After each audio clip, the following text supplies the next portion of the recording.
Hey subscribers, welcome back to another vlog. So for today's video, I am going to be making a college back to school makeup routine for you guys. So for the past 2 years, I've already made a makeup tutorial or a makeup routine for junior high school, senior high school, and now college.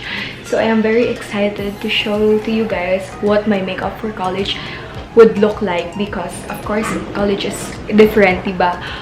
Okay na pag medyo hindi na light yung makeup mo since you are college na. But of course, I will not wear this for like on an everyday basis. Ito lang yung sinusuot ko kapag gusto kong mukhang maganda on that day sa college life. Kasi gusto kong iparest yung face ko while I'm still young. Oh, by the way, thank you to Beauty by Hera for my beautiful nails. So if you guys wanna see my makeup routine, just keep on watching.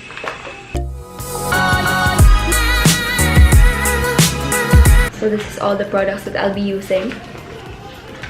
And of course, let's start with moisturizer. Parang ito yung ginamit ko na moisturizer before, if I'm not mistaken.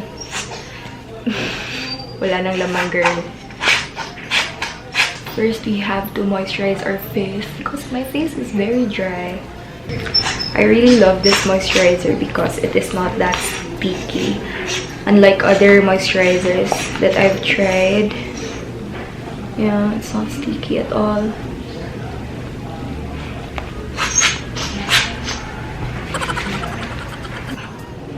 Okay, so for my base, I'll be using the Bello Sunscreen Tinted Sunscreen. What? I'll be using the Bello Sun Expert Tinted Sunscreen. This is the Tone Adapt Technology SPF 50++++. Ang daming plus na. This is the smaller size. This is 475 pesos. I also saw the other one, the tinted sunscreen, yung parang whitening ata, pero hindi ako sure. Baka magmukha akong espasol dun. So, ito muna yung binili ko since it has a Tone Adapt Technology. Char! So, yan na. By the way, I forgot to tell you, we will be using this Anakai's all-covered beveled sponge. Yes. This one is for 288 pesos, guys. And yan. What I love about this foundation, is this foundation or parang BB cream, is that it already has SPF, which is very good to our skin because our skin needs a protection from the harmful UV rays. Remember before when I made back to school makeup routine, tapos nagamit ako nito at saka yung sun protection, yung yellow. So for this one, I don't have to use it anymore since my SPF 50++ na ito. Especially ako na hindi ako gumagamit ng umbrellas because I don't know, parang kapoy. Laban lang. Natamad talaga ako magdala ng umbrella. I don't know why. Because maybe it's heavy or something. Basta I don't like to bring umbrella with me. But I am already practicing myself to bring one. Because it's really important to protect your face or your skin while you're still young. What I like about this is that it's very light sa face. Para kang hindi naglagay ng kahit anong chubaek sa mukha mo. Base. So next, I'll be using the tip concealer from the Saem. I don't know how to pronounce it, but it's in the shade number 1. Okay, so yan. Kaganyan ko lang. Kasi yung eye bags ko.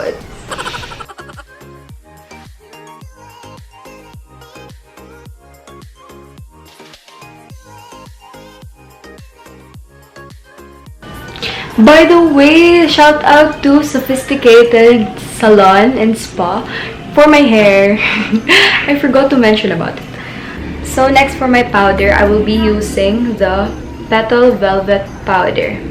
If nakita niyo yung unboxing ko, you guys know that this one is free pag may promo code. Makakuha ka ng tatlong translucent powder, tapos iba't ibang scents, or yung iba naman walang scent. So yeah, I'll just put it here. So okay, ginawa ko lang siyang parang powder.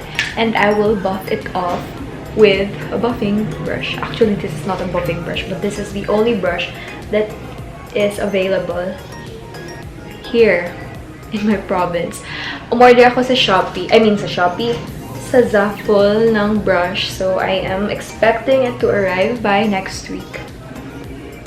Okay, there you go. So, since this is clean, I will use this for my contour or blush first. Let's just go with the contour first. So, the contour that I'm using, by the way, is from EB Advanced Face Trio. This is the contour, blush, and highlight, which is very pigmented, I swear to God.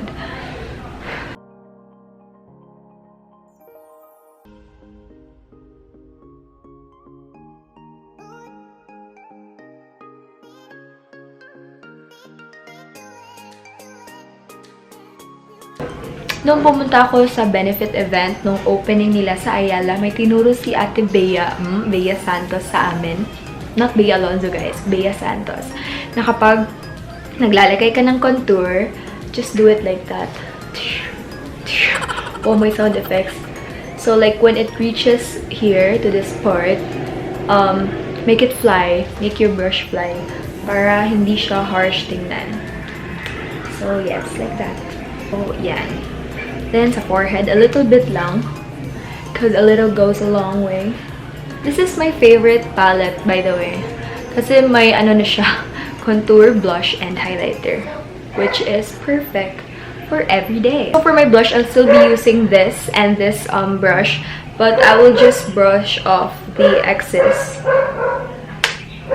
So, it's gonna be clean now. Basta I only have one brush, so let's make use of what we have. So, yan. So, for the blush, I will just be putting it here para it looks natural.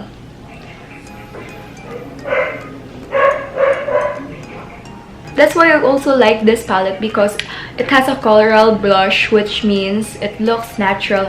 Color blushes looks very natural on me. Like, para lang wala lang. Ganun. Cute lang.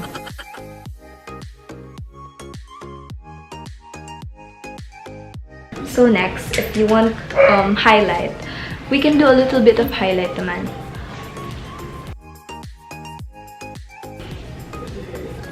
Para mag-shining, shimmering, splendid siya, you know.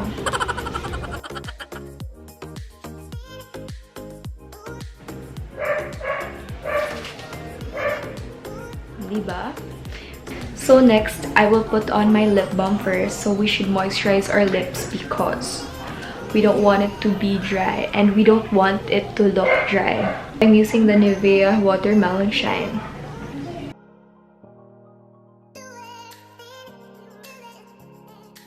Next is eyebrows. So, sinadya ko talagang i-last yung eyebrows ko because wala lang, trip ko lang. By the way, hindi na yung Intuit yung ginagamit ko for my eyebrows. Sometimes I use it, sometimes I don't. I use this already. Upgrade pag may times. This is my favorite, guys. So like after you do your brows, this is the last step. This is like a setting volumizer fiber gel for your brows. Comment down below if you want an updated brow routine.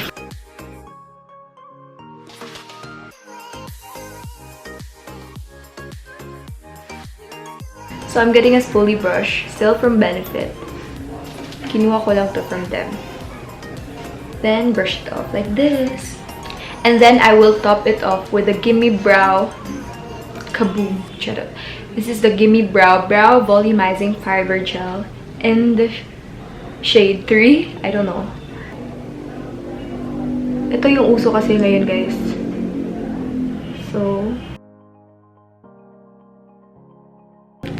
Andrea Brillantes who? So I will just do the other one real quick and I'll be back.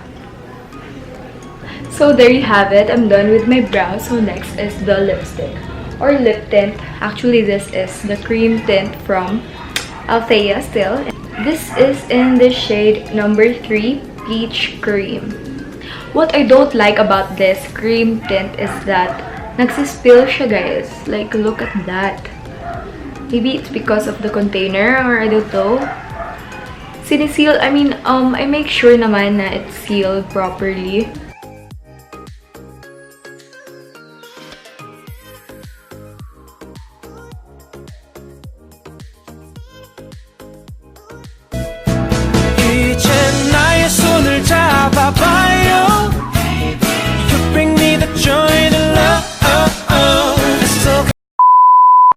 So yeah, that's it for my makeup routine. As you guys have noticed, wala akong nilagay sa eyes ko ng kahit ano. It's just natural and I haven't even put any mascara or eyeliner on my eyes because I just want to keep it real and simple. Parang it looks very natural, which I love. Because hindi ka naman everyday nag-eyeshadow, diba? And it takes so much time for eyeshadows. Not unless if you just use one color, which is brown, this one. We could also put that in my eyes right now, but for me, I'm okay with this now. So, yeah. So before I end this video, I just want to give a shout out to Raya C, Genesis Ludwig Fernandez, Eliza May Madarazo, Chimney Lanos, and Pia Dumadag. Thank you guys so much for watching and commenting on my videos. So that's it for my video for today. Thank you guys so much for watching. I hope you guys liked it. And if you did, please give this video a thumbs up and subscribe to my channel if you want to see more of me. I'll see you guys next time. Don't forget to reach your dreams because the sky is the limit. Bye! It could be weird, but I think I'm into it. You know I'm one for the overly passionate. I like you and I loved him. We could all be the best kind of friends.